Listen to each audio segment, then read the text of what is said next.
मेरे दोस्तों, ऑपरेशन सिंदूर का भारत के द्वारा चलाया जाना और उसके तुरंत बाद में ही जिस समय पे वो ऑपरेशन या इंडो पाक टेंशन पीक पे थे, सीज फायर का डिक्लेरेशन हो जाना और बाद में पता ये खबरों का आना कि भाई कुछ देश थे स्पेशली अमेरिका के बारे में कि इन्होंने बीच में कहीं इंटरवीन किया और भारत को प्रेशर में लेकर के ये सीज फायर करवा दिया। तो एक सवाल हमारे मन में उठता है कि क्या वाकई में पूरी दुनिया के जो देश हैं वो सिर्फ कहने के लिए हमारे साथ में है या रियलिटी में भी हम एक पावरफुल एक डिप्लोमेसी हम कर पा रहे हैं या नहीं। मेरे दोस्तों, सवाल ये खड़ा होता है कि दुनिया के देश जो पाकिस्तान के साथ में जिस संख्या में खड़े हुए उसके कंपैरिजन में ओपनली इंडिया के साथ में खड़े होने वाले देशों की संख्या ना के बराबर थी। स्पेशली अगर हम नाम लें तो इजराइल का नाम लिया जा सकता है। तो सवाल हमारे सामने आता है कि क्या इस कंटेम्प्रेरी वर्ल्ड में, इस डिप्लोमेटिक वर्ल्ड में इंडिया अलग थलग पड़ चुका है। रियलिटी का टेस्ट करते हैं। नमस्कार, मैं हूं नीरज पारिक आप सभी के साथ में और इस वीडियो की करते हैं शुरुआत। साथियों, जैसा कि आप लोगों को पता है, कुछ दिन पहले पहलगाम अटैक होता है और पहलगाम अटैक में इन आतंकवादियों ने बड़ी निर्ममता से बहुत सारे लोगों की, हिंदुस्तानियों की हत्या कर दी। इससे रिलेटेड एक वीडियो है जिसका आई बटन में आपको लिंक दिख रहा है, आप इस वीडियो को डिटेल में देखिए। इसके ऊपर मैंने पूरा डिटेल कवरेज किया है। तो दोस्तों, जैसे ही ये घटना होती है उसके बाद में पूरा देश के अंदर मातम का माहौल छाता है और क्रोध भी पनप जाता है। देश की सरकार कुछ कठोर निर्णय लेने की बात करती है, आतंकवाद के समूल सफाई की यहां पे बात की जाती है और उसके बाद में भारत की सेनाओं को खुली छूट दी जाती है कि जाइए और इसका बदला लीजिए, क्योंकि जो स्टेटमेंट आया था वही आया था कि आतंकवाद का समूल नाश कर दिया जाएगा, जो लोग इसमें इन्वॉल्व हैं उनको बख्शा नहीं जाएगा। सेनाओं ने अपना पराक्रम दिखाया, पाकिस्तान के लगभग 9 ठिकानों के ऊपर बहुत ही जबरदस्त तरीके से हमने अटैक किया, उनको लगभग तबाह कर दिया। और उसी के टाइम पे जो ये अटैक्स यहां पे हुए पाकिस्तान के अंदर, तो माहौल काफी हड़बड़ाहट और तनावपूर्ण हो चुका था। इस ऑपरेशन को नाम दिया गया था ऑपरेशन सिंदूर और जैसे ही ये खबरें लेट नाइट आती हैं, देश के अंदर एक क्रोध की ज्वाला फूट पड़ती है, एक जोश का मतलब जोश जो है वो भारतीयों का जाग उठता है। लेकिन इसके बीच में होता क्या है कि इंडियन मीडिया ने कुछ ऐसी खबरें दिखाई जो कुछ हद तक मिसलीडिंग भी थी और कुछ हद तक उसने लोगों के सेंटिमेंट को इतना हाइप दे दिया था जिससे कि बाद में जो ये सीज फायर वाली घटना थी उसने भारतीयों को दुख पहुंचाया। इस इश्यू पर भी एक हमारा वीडियो है, आई बटन में लिंक आप देख सकते हैं, आप जाके इस वीडियो को चेक कर लें। मेरे दोस्तों, तो होता क्या है, जैसे ही ऑपरेशन सिंदूर यहां चलाया गया, भारतीयों की अपेक्षाएं कुछ हद तक बढ़ गई। विचार यह था कि पीओके अपने अंडर में लिया जाएगा, विचार यह था बलूचिस्तान जो है वो एक नए देश के रूप में खड़ा होगा। हो सकता है, और ये बात सच भी है, कि भारत सरकार उसको लेकर के कमिटेड है और अपने काम पे धीरे धीरे बढ़ रही है, बिकॉज ये डिप्लोमेसी है। ये जो कंटेम्प्रेरी वर्ड है ये अभी डायरेक्टली वॉर का नहीं है। इस बात को हमने पिछले वीडियो में प्रूव किया है। तो दोस्तों, जैसे ही ये सब चीज चल रही थी, भारतीयों के जोश और भारतीयों के जोश का उबाल आसमान पे था, उसी समय पे अचानक से खबर आती है कि भाई सीज फायर हो गया है। इस सीज फायर में डोनाल्ड ट्रंप का नाम आता, बिकॉज वहां से एक ट्वीट हो गया था कि भाई डोनाल्ड ट्रंप ने इस बात में इंटरवीन किया है और भारत को दबाव में लेकर के सीज फायर करवा दिया गया। भारतीयों के मन में घोर निराशा घर कर गई और इसी सीज फायर के बाद में सरकार को कटघरे में खड़ा कर दिया गया और यह माना गया कि भाई आप जो एक मजबूत सरकार होने का दावा करते हैं, आपने भारत की पोजीशन को कमजोर किया है। तो हम यहां ये चेक करने वाले इस रियलिटी का कि क्या वाकई में भारत की पोजीशन कमजोर है या कहानी कुछ और है। आप यदि इंटरनेशनल रिलेशंस में इंटरेस्ट रखते हैं तो सारे पॉइंट्स का डिटेल एनालिसिस आपके सामने मैं शुरू कर रहा हूं। मेरे दोस्तों, प्रधानमंत्री जी का कमिटमेंट बड़ा क्लियर था। प्रधानमंत्री जी किसी यहां पे पार्टी विशेष के नजर से हम ना देखें, हम यहां पे भारत सरकार के एक नेतृत्वकर्ता के रूप में देखें, भारत के हेड ऑफ द गवर्नमेंट के रूप में हमको इनको देखना है। तो भारत की जो डिप्लोमेसी है वो चाहे नेहरू जी से शुरू करके आप इंदिरा जी से होते हुए मोदी जी तक आ जाइए, हर प्राइम मिनिस्टर ने अपने देश के लिए चरम लेवल के ऊपर देश के इंटरेस्ट को आगे रखने का प्रयास किया है। डोमेस्टिक पॉलिटिक्स में मनभेद हो सकते हैं, लेकिन इंटरनेशनल पॉलिटिक्स में हम सब साथ रहते हैं। अब यहां पे बात क्या होती है मेरे दोस्तों, कि जब यह निर्णय लिया जाता है, प्रधानमंत्री जी की आलोचना होती है, तो इस बात को लेकर के डिबेट शुरू हो गई कि भाई मोदी जी जो 56 इंच के सीने की आप बात करते हैं, ऐसा कुछ है नहीं, बल्कि वो एक हवा क्रिएट हो गई थी, वो एक वैक्यूम था जो शायद अभी खत्म हो चुका है। दोस्तों, यहां पे डिबेट फिर शुरू होकर के आई कि क्या ग्लोबल वर्ल्ड में दुनिया जो है वो अलग थलग पड़ चुका है, क्या भारत को एक आइसोलेशन की तरफ वो जा चुका है। और यही हमारे यूट्यूब वीडियो का टाइटल भी है कि क्या वाकई में हम लीडर हैं या हम आइसोलेशन की दुनिया में जा चुके हैं। हम क्या होता है ना, एक छोटी सी बात को समझिए, एक फनी एग्जांपल देता हूं। जैसे एक बच्चा पूरे साल एक बात बोलता रहा कि भाई मैं बहुत पढ़ने में इंटेलिजेंट हूं, सब लोग तारीफ भी करते हैं, जी ये तो बहुत पढ़ता है, ये तो बहुत पढ़ता है, लेकिन रियलिटी कब मालूम चलेगी, जब वो एग्जाम देके आएगा और एग्जाम का रिजल्ट क्या होता है। लेकिन इस कॉन्टेक्स्ट में स्पेशली जो ये पहलगाम अटैक के बाद में ऑपरेशन सिंदूर का होना, ऑपरेशन सिंदूर के बाद में तुरंत सीज फायर और उसके अंदर भी कुछ खबरों का निकल के आना कि भाई कुछ देशों ने इसमें इंटरफेयर किया, उसकी वजह से हमने निर्णय लिया, तो ये समझ में आ गया कि भारत की पोजीशन भी बहुत स्ट्रांग नहीं है। यद्यपि हमारी सरकार ने इस बात को क्लियर किया है कि ये टू पार्टी डिक्लेरेशन था, सीधा हमारा कोई थर्ड पार्टी का इंटरवेंशन हमने स्वीकार नहीं किया। लेकिन जैसा कि आई बटन में आप देखिए, इस वीडियो में मैंने बताया था कि कैसे इंडियन मीडिया ने एक गंदा रोल प्ले करके एक लोगों के इमोशंस को इतना जगाया कि 100% रिजल्ट, पता जो 50% अचीवमेंट था उसकी भी कदर हमने नहीं की। खैर, बात अब मुद्दे की यह है कि क्या वाकई में इंडिया आइसोलेशन की तरफ जा चुका है। कुछ पॉइंट्स को चेक करते हैं मेरे दोस्तों। आपकी स्क्रीन के ऊपर कुछ पॉइंट्स यहां पे आप गौर से देखेंगे तो कुछ हाल ही में कुछ ऐसी घटनाएं हुई हैं जिनसे लग रहा है कि हां, भारत के साथ में कोई बहुत ज्यादा मजबूती के साथ में दुनिया नहीं खड़ी। आप देखिए, G20 में चीन और कनाडा का भारत से टकराव हुआ। G20 सम्मेलन के अंदर आईएमएफ में भारत की आपत्ति को खारिज किया गया और पाकिस्तान को फंडिंग दी गई। इसको लेकर के वीडियो का मैं आपको बता चुका हूं, हमने बनाया है। अमेरिका, यूरोप और रूस के साथ तनावपूर्ण कूटनीति चल रही है, बिकॉज रशिया के साथ भी इंडिया रिलेशन अच्छा रखना चाहता है, तो यूएसए के साथ भी रखना चाहता है और दोनों जो है धुर विरोधी हैं। अमेरिका की आपत्तियां रहती है कि भाई आप रशिया से पेट्रोल जो है ऑयल परचेज मत करिए, बिकॉज वो उसका यूक्रेन के अगेंस्ट में इस्तेमाल करता है और यूक्रेन के साथ में पूरा का पूरा नाटो वाला कॉम्बिनेशन खड़ा ही है। तो उस कॉम्बिनेशन की वजह से भी हर देश भारत से सेफ जोन में चलता है कि भाई इंडिया खुल के तो कभी साथ में आता नहीं है, एक ये भी आरोप है। तो ये क्या सिर्फ इत्तेफाक ही है क्या, या संकेत है कि दुनिया जो है वो भारत की आवाज को हल्के में ले रही है? इतनी चीजों का होना इत्तेफाक तो शायद नहीं हो सकता। तो फिर शक ये जाता है, डर ये जाता है कि क्या भारत के आवाज को हल्के में लिया जा रहा है। दोस्तों, जैसा कि आप देख सकते हैं इमेज में कि छोटा सा ये एआई जनरेटेड इमेज है, आप यहां पे पाएंगे कि जैसे G20 सम्मेलन में भारत के अगेंस्ट में कनाडा तो काफी हद तक वोकल हो गया था, चाइना ने भी भारत का विरोध किया। किस मुद्दे के ऊपर G20 में आमने सामने आए थे दोस्तों? आप यहां देखिए कि चाइना ने क्या किया था। जब G20 सम्मेलन हो रहा था तो भारत की जो मसौदा भाषा थी, मसौदा भाषा मतलब जो G20 की ड्राफ्टिंग भारत ने की, उसकी लैंग्वेज पे ही इसने आपत्ति कर दी। तो डायरेक्टली एक इतने बड़े मंच के ऊपर एक बहुत बड़े लोकतंत्र का सीधा अपमान चाइना ने किया, जो लोकतंत्र की वैल्यू को खुद नहीं समझता। तो एक बड़ा इशू यह है। दूसरा, खालिस्तान के मैटर को लेकर के जो कुछ पिछले दौर में चली चीजें, तो कनाडा के उस समय के प्राइम मिनिस्टर जस्टिन ट्रूडो ने सीधा आरोप भारत पे लगा दिया था कि भाई भारत जो है ये डायरेक्टली कनाडा के इंटरनल मैटर में इंटरफेयर कर रहा है और यहां पे गवर्नमेंट को अनस्टेबल करने की यहां पे कोशिश की जा रही है। तो दोस्तों, फैक्ट क्या है कि ट्रूडो ने कैनेडियन पार्लियामेंट में सीधा भारत पर आरोप लगाया और लेकिन बाद में कोई ठोस सबूत ये दे नहीं पाया। तो कुल मिलाकर के विरोध जताने की कोशिश तो हुई, लेकिन भारत की फेयर एंड फाइन डिप्लोमेसी के आगे ये हार गए। तो कुल मिलाकर के क्या होता है कि जो बड़ा बन रहा होता है, जो बड़ा हो रहा होता है, जिसका उत्थान अपने क्रम में आगे बढ़ रहा होता है, उसके झूठे विरोध भी लोग करते हैं और ये अपनी निजी जिंदगी में भी आप इसको पाएंगे। दूसरी चीज यहां पे आती है कि आईएमएफ के मुद्दे पर, यह तो एक बड़ा ही शॉकिंग सी खबर थी कि आईएमएफ के मुद्दे पर भी जब भारत, क्योंकि भारत का बहुत बड़ा कंट्रीब्यूशन है, अप्रॉक्स 1.8 बिलियन के आसपास भारत के यहां पे स्पेशल ड्राइंग राइट्स यानी एसडीआर भारत के हैं, जो कि आप अगर देखेंगे तो वो लगभग उतनी ही रकम है जितनी पाकिस्तान को भी दी गई है। तो भारत भी एक बड़ा मेंबर है और उस समय पे भारत ने विरोध इसलिए किया कि भाई आप इसको पैसा मत दीजिए, ये इस पैसे का यूज हमारे अगेंस्ट में ही करेगा। और जैसा कि भी रिसेंटली आपने सुना ही होगा, खबर आ रही थी, खबर कितनी सच्ची झूठी उसको हम अप्रूव नहीं करते, बट सुना है वो बताते हैं कि भाई जो भी यहां पे टेररिस्ट मारे गए हैं उनको पाकिस्तान की सरकार फैमिली मेंबर के हिसाब से 1 करोड़ रुपीस देगी। तो अगर परिवार में 5 लोग मारे गए हैं तो 5 करोड़।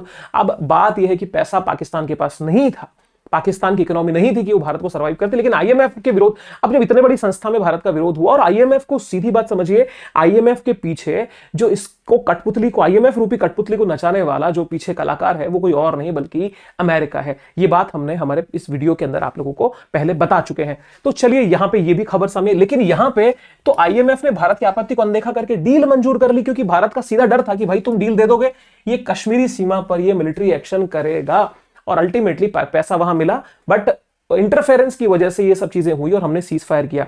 सीज फायर के पीछे इंडिया की पॉलिसी क्या रही होगी, इसके बारे में भी मैं आपसे बात करूंगा। तो दोस्तों, यहां पे जो पाकिस्तान को जिन कार्यक्रमों के तहत पैसा दिया गया था, ये स्टैंड बाय अरेंजमेंट थे और आपके एक्सटेंडेड फैसिलिटी फंड फैसिलिटी के थ्रू पैसा दे दिया गया भारत का विरोध। तो ये भी प्रूव हो रहा है। तीसरी चीज आती है सर, जो सबसे ज्वलंत और सबसे गंभीर मुद्दा है, बहुत ध्यान से देखिएगा, सुनिएगा। बात आती है कि जो पीओके है ये तो हमारा कश्मीर का पूरा हिस्सा है। अब इसमें जो ये सैफरन कलर में आप देख रहे हैं, ये हिस्सा हमारे कंट्रोल में यानी इंडिया के पास में है। ये हिस्सा चाइना ऑलरेडी ले चुका है। यहां पे मैं आपको एक पॉइंट बताता हूं, आप यहां पे सीओके 1 और सीओके 2 देख रहे हैं, China occupied Kashmir 1 and China occupied Kashmir 2। ये भाई क्या है सीओके 1 और सीओके 2? मेरे दोस्तों, जब भारत के ऊपर चाइना ने अटैक किया था और लद्दाख का जो बहुत बड़ा लगभग 35,000 स्क्वायर किलोमीटर का जो एरिया है उसको इसने यहां पे कब्जे में ले लिया, अपने पास में ले लिया।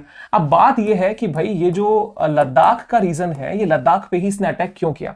तो मेरे दोस्तों आपको पता होगा 1949 में जो चाइनीज रिवॉल्यूशन हुई थी उसके लीड करने वाला, बिकॉज वहां पे पहले डेमोक्रेसी ही होती थी, Tibet was not the integral part of China at that time, लेकिन जब वहां पे रिवोल्ट हुआ और वहां की डेमोक्रेटिक सरकार को भगा दिया गया और वहां पे माओ जेडोंग या माओ त्से तुंग ने, जिसको माओ के नाम ज्यादा पॉपुलर है, माओ ने अपनी सरकार बनाई। तो माओ ने एक थ्योरी दी थी जिसको कहते हैं 1 palm and 5 finger थ्योरी, एक हथेली और 5 अंगुली का सिद्धांत। तो वो कहता है कि भाई देखो जो हथेली है, हथेली तो है तिब्बत, इसको हम लेके रहेंगे, तो तिब्बत को उन्होंने कब्जा कर लिया। ये 5 अंगुलियां कौन सी बताई? पहला वो कहते हैं लद्दाख, दूसरा नेपाल, तीसरा भूटान, चौथा सिक्किम, पांचवा अरुणाचल। तो आप देखिए इन सभी एरियाज पे इनकी नजर रही। अरुणाचल के ऊपर ये 1962 में काफी हद तक अंदर आ गए थे और अरुणाचल में स्टेपल वीजा का मुद्दा आपको पता ही है।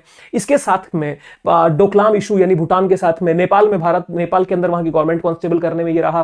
सिक्किम जब भारत में मर्ज हुआ, सिक्किम के बहुत लंबे समय तक, लगभग 90s के दशक के अंत तक आते आते चाइना ने इसको एज ए इंडियन स्टेट के रूप में मान्यता नहीं दी थी, क्योंकि नजर इसकी इन एरियाओं पर है। तो 1 palm and 5 finger की थोड़ी जरूर ध्यान में आप रखिएगा। तो सीओ के तो चलो इसने कब्जा में लिया, लेकिन ये जो हिस्सा आप देख रहे हैं ये it was initially occupied by Pakistan and gifted to China, चीन को गिफ्ट दे दिया गया। तो ये पीओके का मुद्दा सर असल में ये है कि पीओके नहीं, पीओके सीओके भी है, बिकॉज यहां पे चाइना और पाकिस्तान दोनों का रोल है और इस हिस्से के अंदर बहुत बड़ी तादाद में चाइनीज इन्वेस्टमेंट हुआ है। चाइना ने क्या किया है? चाइना ने यहां से सर रोड निकाले हैं, रोड इंफ्रास्ट्रक्चर, बिकॉज चाइना की पॉलिसी टेरिटोरियल एक्सपेंशन की रही है, ये क्षेत्रीय विस्तारवाद की नीति में जीता है। यहां पे आप ये देखिए कि यहां से लेकर के जो पीओके से होता हुआ जो ये रोड निकाला है सीधा ग्वादर पोर्ट तक, और ये वन बेल्ट रोड इनिशिएटिव इसने डाला कि भैया न्यू सिल्क रूट हम बनाएंगे, पूरी दुनिया को ऐसे रास्तों से जोड़ देंगे। आपको जान के आश्चर्य होगा कि जो वन बेल्ट रोड का इनिशिएटिव जो चाइना से यहां से होते हुए यूरोपियन एरियाज को भी कनेक्ट करता है, फिर वो कई जगह सी रूट है, कई जगह लैंड रोड भी है। तो यहां पे इटली भी इसके साथ में एसोसिएट हो गया था, लेकिन बाद में इटली ने इसको छोड़ दिया है। तो ये वन बेल्ट रोड इनिशिएटिव भी चाइना का बहुत बड़ा, क्योंकि यहां पे करोड़ों का इन्वेस्टमेंट है। रिसेंटली सुना भी होगा आपने कि बलूचिस्तान के अंदर जो बीएलए है, बीएलए ने चाइनीज अफसरों को मार दिया, चाइनीज कंस्ट्रक्शन कंपनियों के अंदर तोड़फोड़ की है। तो कुल मिलाकर के सर मुद्दा यह है कि यदि यहां पे इस एरिया को भारत और पाकिस्तान के बीच लड़ाई होती है तो चाइना क्यों सीधा फ्रंट में आएगा? बिकॉज चाइना इस एरिया में कब्जा करना चाहता है, चाइना बलूचिस्तान को छोड़ना नहीं चाहता, बिकॉज ये दोनों ही एरियाज मिनरल्स में बहुत रिच हैं और आपको पता है कि चाइना की नीति हमेशा क्षेत्र विस्तारवाद की रही है। तो इस मुद्दे पे भी चीन भारत के खिलाफ आके बैठा है। तो यहां पे वन बेल्ट जो आपकी बीआरआई है, जो बेल्ट रोड इनिशिएटिव है, उसका भारत ने विरोध किया है, क्योंकि इसका एक हिस्सा पाकिस्तान ऑक्यूपाइड कश्मीर से होकर के जाता है। तो चीन के साथ में भी हमारे संबंध टेढ़े पड़ गए, बिकॉज ये तो हमारा पहला पड़ोसी है। अब इसके बाद में अब हमारे पास में दूसरा पॉइंट जो है, एक अलग नजरिया है जो हमें देखना और समझना चाहिए, जिससे हम एक न्यूट्रल और बैलेंस अप्रोच बना पाएंगे। वो ये है कि इंडिया की वैश्विक भूमिका क्या बढ़ रही है, उसके भी कुछ पॉइंट्स हमें पता होने चाहिए। पहला पॉइंट आता है सर मोदी डॉक्ट्रिन का, असर्टिव फॉरेन पॉलिसी। सब मुद्दों पे बात करेंगे। ग्लोबल साउथ की लीडरशिप भारत कर रहा है। क्या होता है ग्लोबल साउथ, अभी आपको मैं बताने वाला हूं। क्वाड, ब्रिक्स, एससीओ में मजबूत इसकी उपस्थिति है जो चाइना के अगेंस्ट में हो, चाइना को बर्दाश्त नहीं है।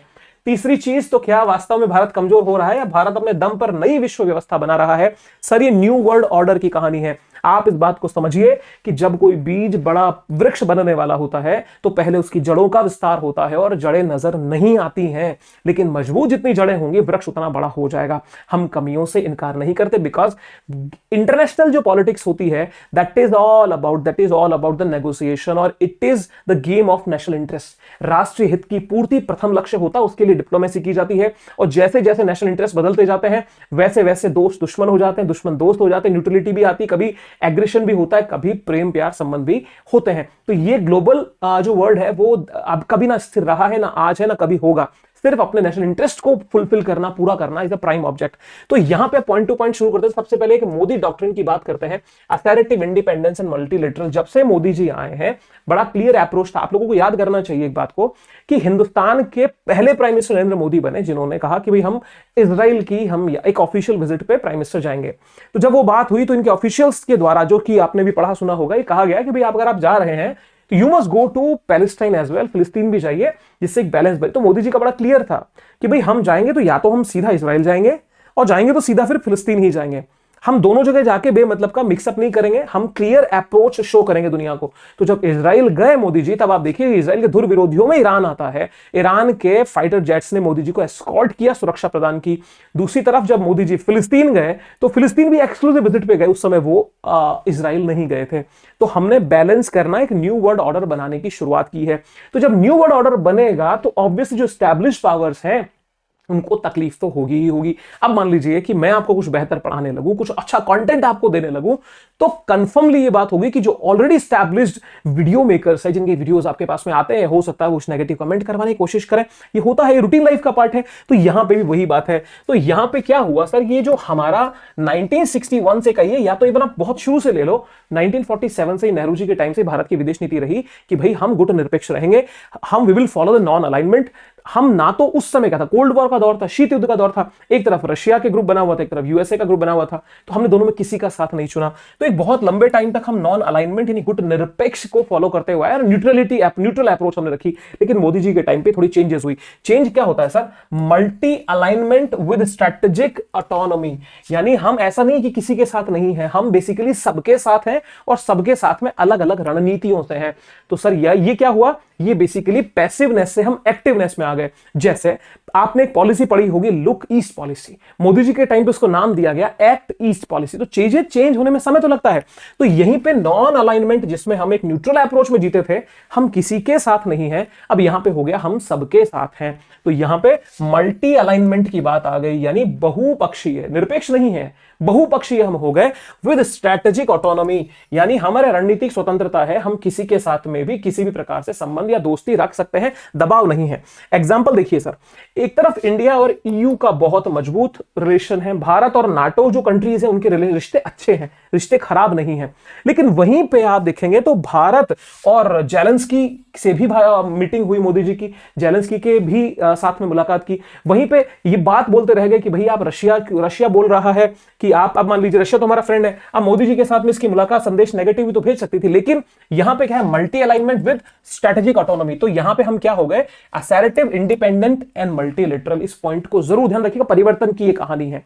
इसके बाद में सर एग्जांपल आपके सामने है सर, क्वाड है, इंडो पैसिफिक में चीन को रोकने की रणनीति है। जो क्वाड ऑर्गेनाइजेशन है, एससीओ के अंदर रूस और चीन केंद्रित संगठनों पर संतुलन किया, ब्रिक्स में वैश्विक दक्षिण का नेतृत्व का दावा है, ग्लोबल साउथ समिट हो रही है कि जो विकासशील देश है उनकी आवाज बने। अभी कौन कौन सा ऑर्गेनाइजेशन क्या क्या काम करते हैं, भारत का क्या रोल है दोस्तों। क्वाड एक ऑर्गेनाइजेशन है जो कि चाइना को बेसिकली फोकस करके बना है। इस क्वाड के अंदर आप देख सकते हैं इंडिया है, अमेरिका है, ऑस्ट्रेलिया है और आपका जापान है। तो भारत, अमेरिका, ऑस्ट्रेलिया, जापान, इनका टारगेट यह है कि इंडो पैसिफिक रीजन जो है, हिंद महासागर और प्रशांत महासागर के क्षेत्र में, जो चाइना की एग्रेसिव पॉलिसीज है, चाहे फिर वो मसला साउथ चाइना सी का रहा हो, चाहे फिर वो 9 डैश लाइन का रहा हो, या फिर वो अपने जो इंडिया के अगेंस्ट में स्ट्रिंग ऑफ पर्ल्स की पॉलिसी को लागू कर रहा हो, तो अमेरिका भी नहीं चाहता कि चाइना इस एरिया में, क्योंकि कारण है, मैंने आपको एक वीडियो में बताया था कि एक फिलोसोफर हुए हैं इमैनुअल कांट, नाम ध्यान रखिएगा।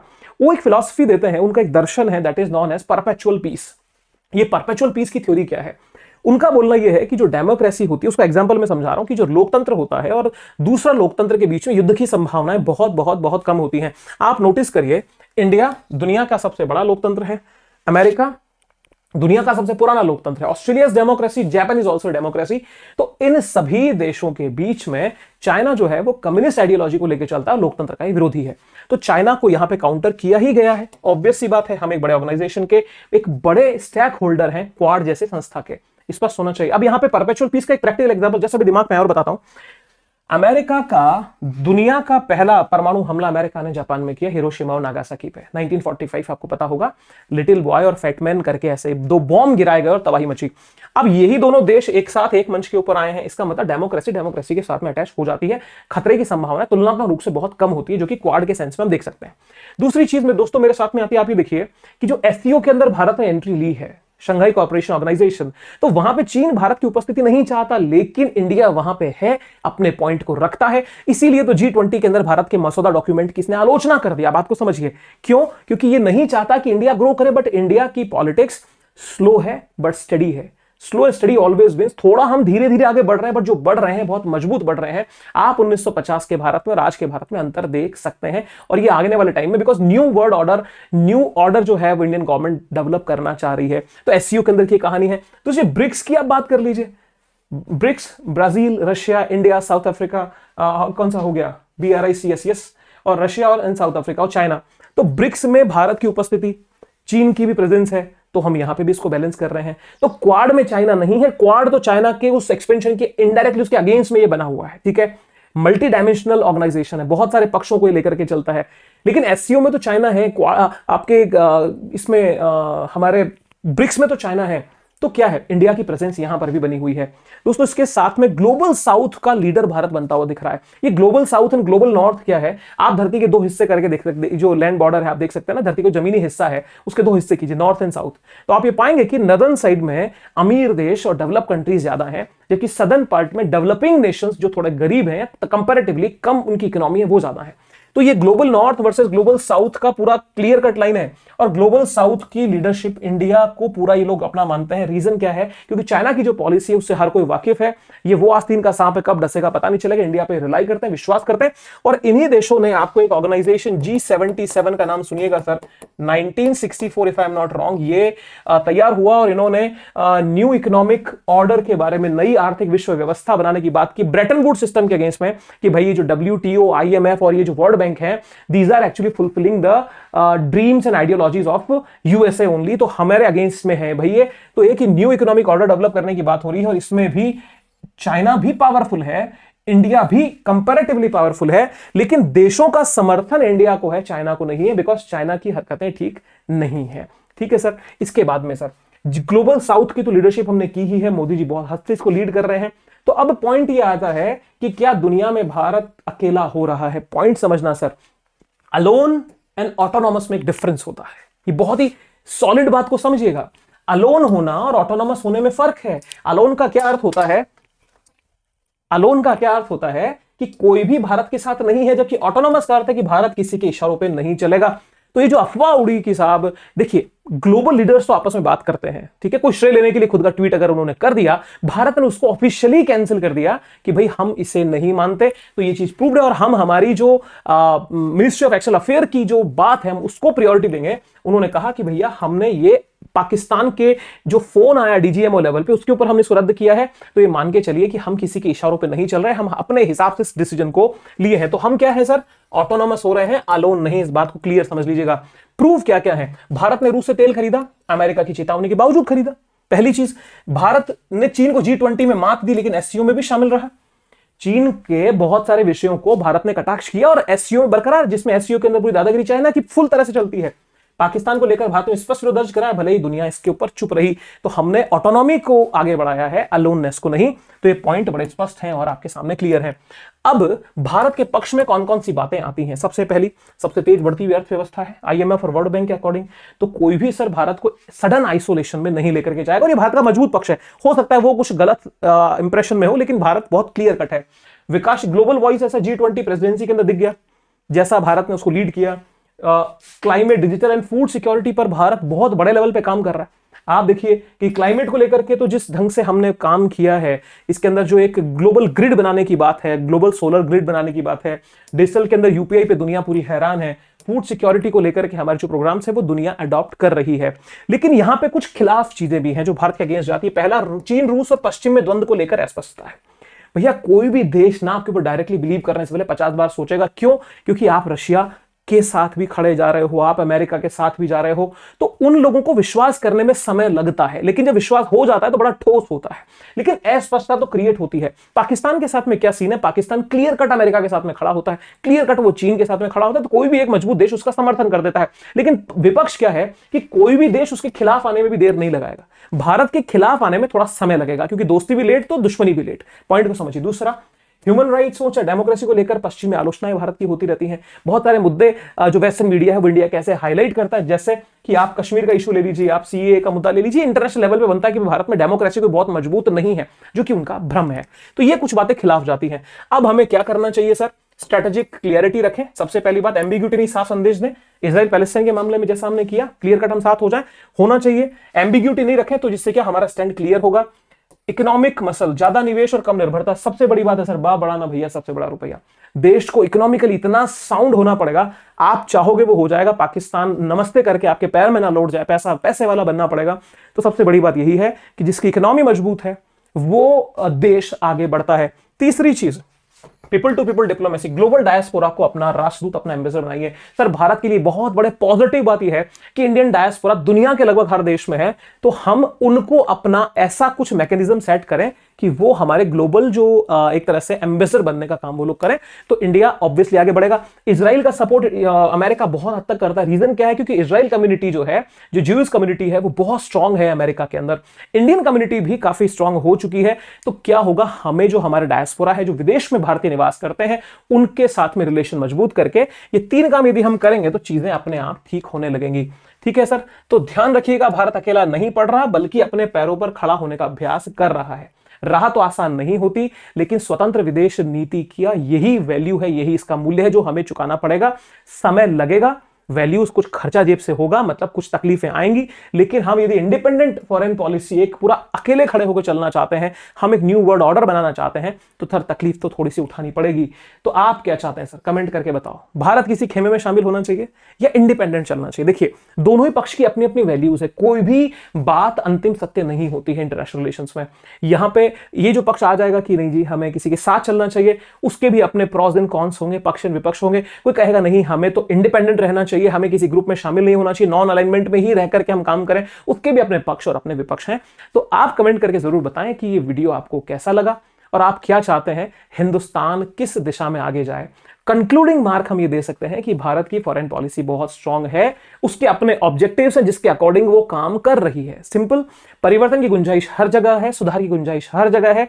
तो क्या चेंज या क्या सुधार, क्या रिफॉर्म होना चाहिए, आप कमेंट बॉक्स में बताइए। ये भी बताइएगा वीडियो कैसा लगा, क्या आपको क्लास लेकर के, ये वीडियो देख करके मजा आया। अच्छा लगा हो तो वीडियो को लाइक एंड शेयर और अपने दोस्तों के साथ में जरूर शेयर करना। चैनल पे फर्स्ट टाइम है तो ऐसे ही एनालिटिकल और इंफॉर्मेटिव वीडियोस के लिए हमारे नीरज पारिक ऑफिशियल चैनल को सब्सक्राइब जरूर करें। चलिए दोस्तों, फिर मुलाकात किसी और इंटरेस्टिंग वीडियो के साथ में। हाँ, आप ये भी बता सकते हैं कमेंट में कि आपको किस टॉपिक पे मेरे से वीडियो चाहिए।